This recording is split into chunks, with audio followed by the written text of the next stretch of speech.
As I left the school gates, I heard the sound of a siren. I looked up and saw 3 fire engines approaching from the left.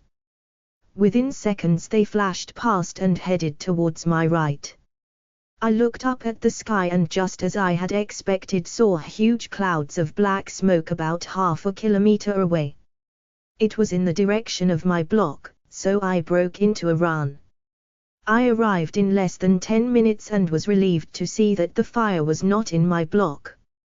A small crowd had gathered and everyone was talking excitedly. The firemen were going about their jobs like the professionals that they were. They had extended the ladder on their machines as the fire was on the top floor, the 25th floor, of the 5-room point block. Black clouds were still billowing. From the group of excited people about me, I gathered that the fire had started only a few minutes before. The family was safe and owing to the quick actions of the residents, everyone in the block was down. I saw a group of anxious faces as they looked up.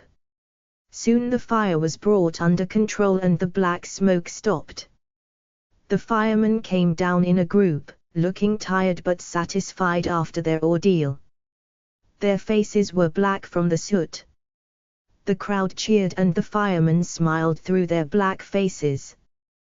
Then they waved, got into their engines and within seconds left the place. I made a few enquiries and was glad to hear that no one was seriously injured. The fire had broken out because of someone's carelessness.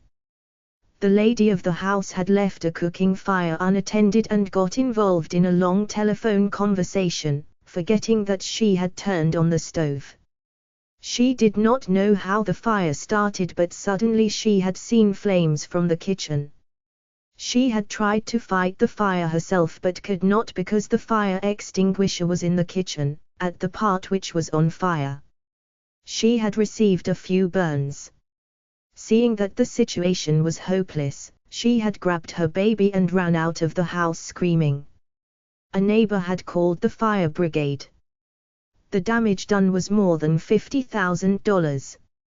I felt sorry for the occupants of the house,